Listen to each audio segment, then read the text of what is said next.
For my latest adventure, I'm journeying to Minnesota to the offices of Ghost Galaxy, the company that's bringing back a classic Middle-earth board game, The Lord of the Rings: The Confrontation.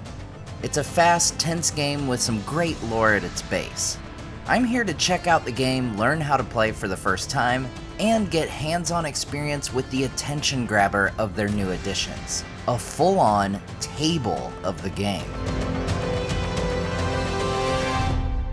Taking in the gorgeous original artwork used throughout, as well as the detailed maps used to design the game board, it was pretty clear to me that the team here loves the world of Tolkien, and I was really pumped to dive in. Jeremy and Steve, two of the designers, were there to teach me how to play. Alright, so it's the Lord of the Rings: The Confrontation. So it's an asymmetrical board game. You'll be playing the Sauron side, Steve will be playing the Fellowship side. The whole point's for you to win the game. You want to find Frodo, the Ringbearer, capture the ring. So as soon as you find Frodo, win a battle against him, you immediately win the game. Okay. We're playing just the classic version. That's the very original version that came out in 2002. The whole point of the game is to, during your turn, you'll simply choose one of your figures, one of your characters, and move it forward. Okay. So in the starting positions, you'll have 4 characters back in order. You have 1 each on the rest of your 5 starting positions. Same for me. Okay. 4 in my corner and 1 each of these. It's the dynamics of the game. The bluffing, the outguessing makes it really special. It's the extra layer on top of the thematic goodness that is Lord of the Rings. Because it's not just playing the game. Now I'm playing you, right? Yeah. You're playing me, and it's about a battle of wits. Right. Let's do it. Jeremy coached me through some initial strategy, helping me set Minions of Darkness up carefully. We talked through some of the basic moves to keep in mind while playing, and then it was time to get in the fight. Gameplay in The Lord of the Rings: The Confrontation is a mix of bluffing, strategy, and knowing when to strike. You're constantly guessing what your opponent is up to, kind of like chess, but with a Tolkien twist. Right, you just blew us both up. Oh, okay. Actually, that's way better. That's probably the best use of that piece. It's okay. not a bad piece, but just out of everything you have. Because now you saved the Witch King or Shelob or somebody big from getting taken out by Boromir. Exactly. Okay. That kind of works because, you know, the first one to get killed off is Boromir, so sorry, Boromir. Every character has a strength number and a special ability. Some block attacks, some kill instantly, and others mess with movement. During confrontations, you also play 1 card to add strategy and surprise. This is where the game becomes more complex. The back and forth of each battle provided plenty of opportunities to learn how to use character attributes in strategic ways. There were times I started to get a little too comfortable, but thankfully Jeremy was keeping a close eye on my newbie movements. I would maybe do something. Let him play. Let him play. Okay, making mistakes is how you learn, right? The give and take of the game is very satisfying, fitting perfectly into the world of Tolkien. But even if one side is on the ropes, it's possible to use strategy and stay in the fight. My opponent found a few ways to avoid destruction, but eventually I gained enough momentum and went for the victory. The Witch King The Lord of the Nazgul has takes out Frodo. Alternate take on the story. Yeah, that's- Witch King did get the ring out. In the High Pass of all places. It's not a good route, Frodo. I love the way it plays into the nature of the two sides too. Like big, evil, domineering, and the gameplay kind of rewards you for embracing that more aggressive. But then, you know, they're so dang sneaky. There's so many times, how many times did I confront Frodo and he got away? Cool. There's lots of options for people to play different combinations. That's awesome. Well played, man. Oh, likewise. I had a good coach over here. Yeah, yes you did. Now that I had learned how to play the game, it was time to get hands-on with the Ultimate Collector's Edition. This particular table is a prototype, but the amount of craft, care, and detail that's been put into this game table is truly incredible. One of the artists was on hand to talk about the painstaking process they went through to not only update the game, but also bring as much of Middle-earth to life as possible. And I also got a chance to admire some of the incredible artwork that's been newly created for this game by some amazing artists. Finally, I had the ultimate challenge, playing Chris Peterson, CEO of Ghost Galaxy, and a man with a long history with this game. We had a chance to not only play the game, but chat about his career and bringing The Lord of the Rings: The Confrontation to a new generation of gamers. How much time did you all put into designing this thing? Way too much. We went through 3 or 4 major iterations to figure out the level of detail we really wanted, because we wanted something that was really special. I really am hopeful that some Tolkien fans will play this and all suddenly realize one day, like, my gosh, I can't believe it. Yeah, of course, it's Beorn's hut, right? Yeah. Before the game, each side is given 8 special cards, and it's the player's job to choose which 2 they keep. In this case, Jeremy had already curated 2 pretty fun cards for me to use against Chris. I've got Sharky and Treachery there. That's right. Yeah. And I have Nenya and Narya. These are one-time use cards, and they, this game is so elegant and so finely tuned that making these cards have been quite a challenge to make them super thematic, but also make them super finely balanced. Of course, we all start with our starting hand of 9 combat cards here. Sauron has different cards than I do. He has more strength, but he has less text cards or less fancy abilities. Sauron always starts. Right, okay. Let's go, Dark Lord. Let's go. All right, so in this Brace game, my evil side. I'm gonna move one of my characters from the Shire here and move them forward. You're a big Lord of the Rings fan, obviously. How did you get introduced to the world? Well, I grew up in Denmark, in Europe, actually. My dad's American, and he really wanted me to get into reading English language books.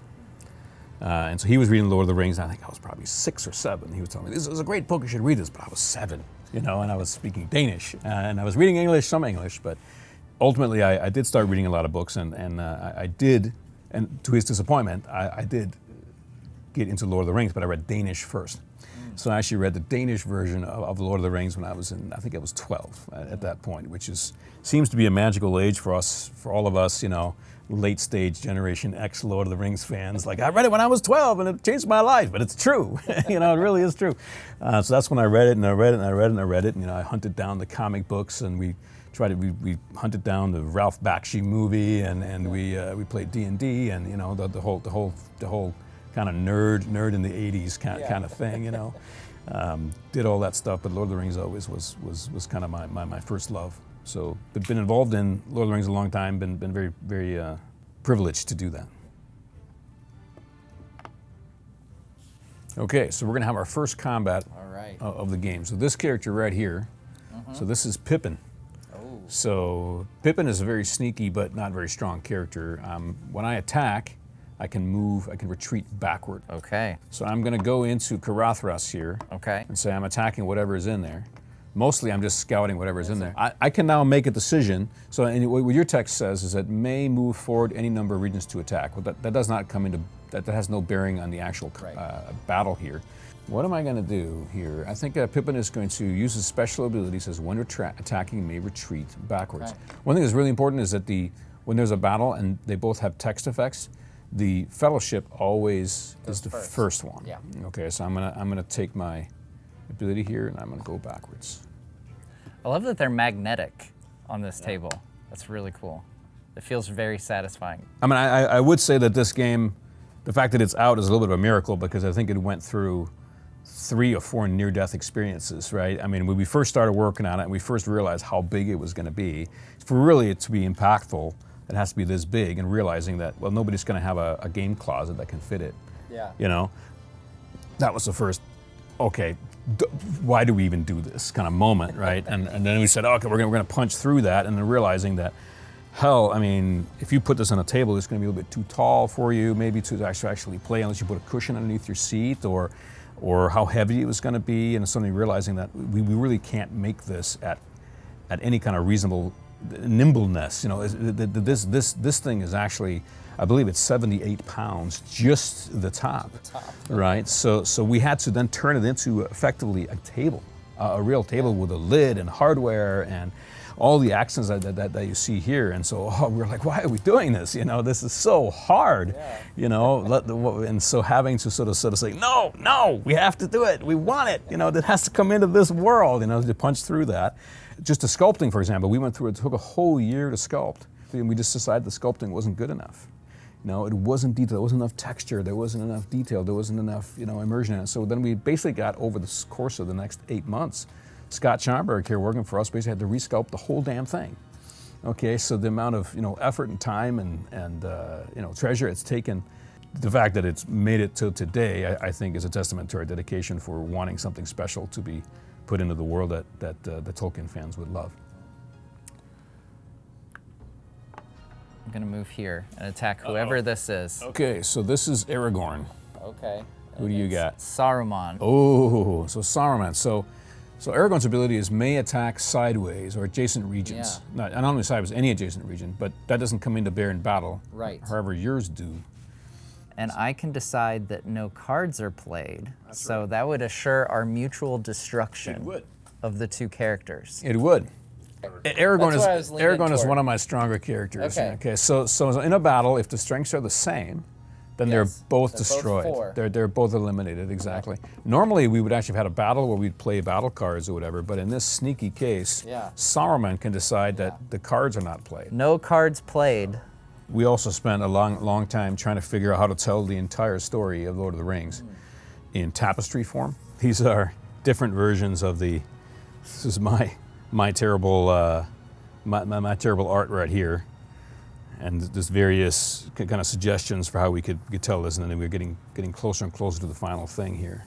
And this is this is one of the first things that was ever done before we started the sculpting, was to do this kind of terrain map that would show, well, this is kind of plains, these are kind of mountains, right? And then we would put in all the different point of interest. Here we have some trolls here. This is Rivendell. Here's the path, and here's the goblins' caves, and all these things. So you see here, this is point of interest number 16, Edoras. That's what we did before we started any of the sculpting, was to sort of get all this stuff done. And this is the board. The board is actually sort of interesting when you look at the game board when you play it, because it took us a very long time. I'm not sure anybody's ever done this before. It may seem obvious, but you actually have 2 points of view. So you have the point of view, which is sort of a 3/4 point of view from Mordor going in, and then actually completely switches to a 3/4 point of view from the Shire. So if you're looking at it from both sides, it actually makes sense, but joining them together was a real problem. But the artist did a really great job kind of joining them into the actual spine of the mountain. So the mountains are what breaks that point of view from 2 different directions. Now, you've had a long history with this game, but why don't you start from the beginning? What's your experience with this game? So this is actually I think it's the 3rd Lord of the Rings game that I published. I first published a very early one called The Hobbit. That was way back in, gosh, I don't even know when, 2000, I think, 99 maybe. And then the follow-up to that was a game that actually got quite a lot of fame, which was Reiner Knizia's Just the Lord of the Rings board game. The reason that was so well regarded was because it brought back a category of games which really was novel and new. A few games had done it before, but until that point, a collaborative game never really had been in the kind of the public conscious as much. So that really brought that back. The next game we were then offered by the people that were making these games was Lord of the Rings Confrontation. So this one I actually had a chance to not just distribute, but I had a chance to actually get the actual prototype from Reiner Knizia, who's the designer of this. And so I was very, very proud to publish the very, very first edition of it, which was the very small box. I think it was, back then it was $25, and this was back 20 years ago. And really turned into one of my favorite games. I design and do a lot of very elaborate, huge, complicated, gnarly, big board games and card games. So this is really kind of this is a simple, very simple game, right? So this is a little bit of an oddity for us because it's so simple and so straightforward, but yet there's so much depth to it. So I really fell in love with it. I had a chance just a few years ago, got back with Reiner, and he really wanted me to sort of buy into it again. And so I gladly did, because this is my favorite game, Lord of the Rings. I mean, what could be more fun? And so we acquired it. We wanted to do, first of all, bring the game back. And we had hoped that there'd be a lot of fans out there that this game lived in their consciousness, just like it did with mine. And it turns out it's true, because we had a completely unbelievable amount of people jump on our crowdfunding campaign with GameFound when we first announced it. I think we had like 8,000 people in the first weekend. Wow. So we were like, poof, we were just blown away by that, and we were really excited about that. But we spent then a lot of time, recreating new art for everything to try to bring it up to kind of a more, we're now 2025. The latest version of this, the art was made in 2005. So 20 years later, we brought a whole stable of new artists in to get this done. We also designed a whole batch of new special cards. We actually doubled the amount of special cards in the game. So we went from 4 in the original version to 8. We're just finalizing the final touching the rules now, and so this is a classic. I think it's a classic, one of the classics of all time. Yeah. So we're just really pleased as punch to be able to publish it. When you start introducing new elements, what is that process like? How do you make sure that you don't wreck the ecosystem or wreck the balance? That's why it's so hard, right? I mean, I think the amount of time that we spent designing 8 cards, and those as an extension, those four new characters, it has been inordinate. I mean, it's for the amount of cards you normally would do in a game design, the amount of time spent has been kind of a labor of love, honestly. It takes a lot of testing, a lot of trial, a lot of discussion, a lot of kind of campfire discussions about what about this, what about that. But it's a very, very finely tuned game. It's actually a perfect game for kind of tournaments because it plays so quickly. I'm going to do a special move here. So this character here is going to use the Tunnel of Moria. So usually I would not do that because I'd be worried the Balrog is here. Yeah. But I know this is not the Balrog. I know that this is the Black Riders. So I'm going to move over here and attack whoever that is. Okay. So I hope it's the orcs. It's the orcs! The orcs! Yes! And you defeat, Gimli defeats the orcs. So Gimli is a very hard character to use because he only defeats the orcs, but he does a very good job defeating the orcs. So if I can suss out where the orcs are and use Gimli. That's unfortunate because the orcs are really cool. When attacking, they defeat the first defending character, just straight up. Yeah. So that's unfortunate. Gimli just did a lot of damage there. Awesome. Oh, okay. At this point, I had learned the game well enough to make some big moves, but Chris was definitely a formidable opponent. Just when I thought I was gaining an advantage, he'd find clever ways to level the playing field and keep me on my toes. Okay. This is not looking great. Now what am I going to do? Oh, since it's the end of my turn, I'm going to play Sharky and bring Saruman back. So Sharky here, some people who read the books may know, he is the new incarnation of a very troublesome and meddlesome old man, Saruman, returned to the Shire. So he's bringing him back. If Saruman has been defeated, place him in one of the Fellowship's starting regions, which is anywhere on my side of the board. Containing no Fellowship characters. For the rest of the game, Saruman's ability has no effect. Right. So he's just a straight out 4 character. Okay. So maybe I'll put him over here. Okay. It's crazy. I feel crazy for not having played this game before today. But it's like taking on this whole new life 20 years later. That's amazing. Yeah. You talked about you guys adding new cards and. Like I know, I was really excited. Glorfindel makes an appearance in this game now. Something that's very important to me is that the lore is really, really well respected, and it feels like it belongs in the game. And so we came up with 4 new characters actually that you can play, of which one is Glorfindel. So there are 2 special cards, one for each side, that can be played under certain circumstances. They're a little bit of a come from behind card, or a little, so if you think that you're going to need to bring in some reinforcements, if you're a little bit behind, then you can bring those cards in. Yes.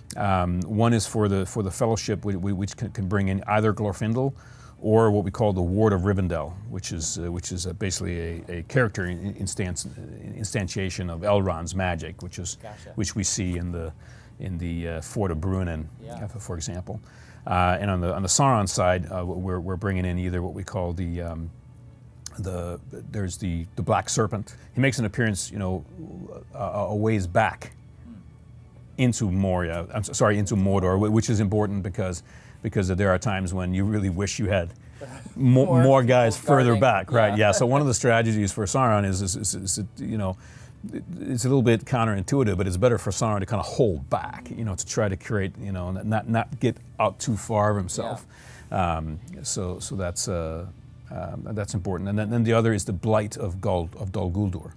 So because there is a part of the board that's sort of a bit neglected at times, which tends to be this side of the board, and that has to do with Moria being here. It has to do with the Anduin River kind of crossing. So, but from a gameplay perspective, in terms of important zones, that was an interesting one to do. And so we have this new character, which is effectively the blight or the evil presence of Dol Guldur, which of course is what turned Greenwood the Great into. We won't spoil what these things do, what their abilities are, but we're excited to bring in those. But those can only come into play if you play those cards, and they actually take the place of a dead character. So if you had a character that's been defeated, you can then replace that with one of these new inserts. Yeah.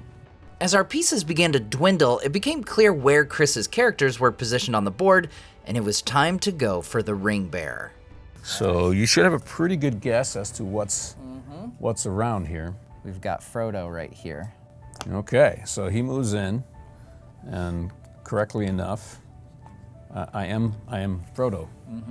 Frodo's ability is when defending may retreat sideways, and he is not particularly interested in fighting Sharky here, so he's going to retreat sideways. Okay. In true heroic fashion, do not let Frodo go down so close to home. Gandalf is going to take on the Balrog. Okay. That checks out. I know that you've used your magic, and I know that you've used your Eye of Sauron, so you are defenseless against my text cards. So that means I can pretty much do whatever I want. Do the 6. Do the 6. Yeah. Okay. So why not? That forces my hand, right? So, Yeah. so you're playing the 6. I have no way to defeat you numerically, so I could retreat backwards. The problem is, all that would do is you would probably attack me, and then Frodo has nowhere to retreat sideways. So this is an obvious one where I really need to take you out. Yeah. So I'm going to do that. I'm going to play heroic sacrifice. Noble Sacrifice in true cinematic form. Sauron and They're even on the card. Goes down together. Okay. That's it. And you mentioned earlier you've worked with John Howe a bit with having artwork made for some of the games. Yeah, and that's one of my sort of star moments. It's like, I got to work with John Howe. You know. This is from the Lord of the Rings board game I told you about earlier, the first one that Reiner made, the kind of the famous collaborative game. Yeah. They did 3 expansions for that. 2 of them were designed in Europe, and when one of them, Reiner kind of came here and we started designing it, and Robert, who was in charge of the licensing at that time, decided, well, Chris, why don't you take the lead on just getting it all the design done and sourcing all the components or whatever. And he'd used John, and so he said, hey, here's John's email, he wants to do the cover. And so yeah, let's do it. So my vision for it was to do something that was a juxtaposition to the original John Howe Gandalf piece. So he had done this beautiful Gandalf piece of Gandalf standing in front of a big tree. Presumably grass. Somewhere in the Shire, you know, and in the grass. And so it's like, okay, well, what's the counterpoint to Gandalf? And to me, it felt like the Witch King was really the counterpoint to Gandalf. And so let's do a Witch King piece, because this one was called Battlefields, was the name of the expansion. So if you look up Lord of the Rings Battlefields expansion, you'll see that's the cover. Since then, that's become a cover that kind of, I think a lot of people love. And it shows the Witch King riding out of Minas Morgul, you know, on his way to attacking Minas Tirith. And it's the idea was it would be the Witch King kind of standing in front of this sort of skeletal, ghostly town of Minas Morgul. That would take the place, instead of a luscious green tree, it'd kind of be this dead city, and so that was sort of the idea. Now, do they come out looking like brother-sister pieces in the end? No, maybe not very much, but that was kind of the original intent. That's so cool too, because I mean, for one game, you know, those 2 pieces of that game, those are 2 of the most iconic, recognizable images. I feel like, you know, if people look up John Howe artwork, those are going to be pretty high on the list. They're very good. One piece I really like is that he made also for the first game was the big Shelob piece of Shelob attacking the hobbits on the path to I think it's Cirith Ungol, exactly. Yeah. The back and forth with Chris over the course of our game was really fun. As we came to the final showdown, Chris had me on the ropes, but I did still have one ace up my sleeve. And the road is clear. Yeah, it is. So Frodo goes here. Can Can I go there? Well, actually, no. Here, let me. That's such a bad move of mine. I was gonna say that's a pretty bad move. Okay, I'll do it. I made a bad move. So anyway, so here we go. Frodo goes there, and there it is, the warg. warg. Okay, the one character that could probably take out Frodo. So maybe I was getting too cocky. But in any case, so now we have a Frodo versus warg battle. All right, so I'm going to play this to reverse. So if the battle's in one of Sauron's starting regions, the Fellowship must play a strength card if able. Oh, I have to play a strength card. Yeah. Oh! So that's a treachery. Treachery card. Treachery. Treachery. So I have to play. So I have to play a. Strength card. All right. Okay. So do I still play another card, or is that my card? Yes. Oh, I still play another one. Okay. Well, in that case, I will play my 5. So I'll play my 5 too. Oh. However, I will spend one of my special cards, Narya. Okay. Narya says, if both players reveal the same strength card, defeat the Sauron character. Oh. Narya comes into play and is now used. Oh, man. So that was, whew. The world almost got enveloped in a second darkness. I'm making progress because I recognize that move was not a great move. Yeah, it was not a great But yeah. Now it's my turn, so I proceed towards Mordor. I said, Yep. let's just go the traditional route here, Yep. this way. And Saruman gets to move to the Shire where he's useless, just like in Yes, the and books. then finally Frodo moves to There we go. Mordor. So we have whoa, Yeah. the ring and the fire. Poof, there we go. All right. That was a good game. Thanks for playing. So what does it mean to you, as a fan of Middle-earth in general, and having this long history you've had with Lord of the Rings, but also specifically this game, to now see it, being on the crowdfunding site, on GameFound, and all these people taking an interest in it, and now you have it represented in a board like this. Like, I still can't help but just stare at this board. It's so cool. What does that mean, from all that history? Well, it's super gratifying that we can be the publisher, bring this game back, right? It's a game that I've touched since the very, very prototype, right, that Reiner sent over. To bringing it back into the world is just huge. Like you said yourself, you'd never really heard of it, you never really played it, right? I mean, this is that we go out and we're demoing it at shows and demoing it in front of retailers, and they're like, "This is great! I've never heard of this game before." We're like, "How couldn't you? Is that really? You haven't heard of it before?" And so it's like introducing this whole magical little game to a whole new crowd of people is super, super exciting. In terms of putting this thing out, I mean, this is a labor of love, and it's really something special. It's something that I'm just tickled pink to be able to put into the world, and it'll be one of those really limited, really, really cool Lord of the Rings artifacts, and somebody sees, they'll just hopefully immediately go over and just start diving into it, and kind of exploring it. And to us, of course, it's the end of a very tiring, long journey, because we're board game makers. We don't make stuff like this very often, right? In fact, ever. I think nobody's ever made anything like this, as far as I know.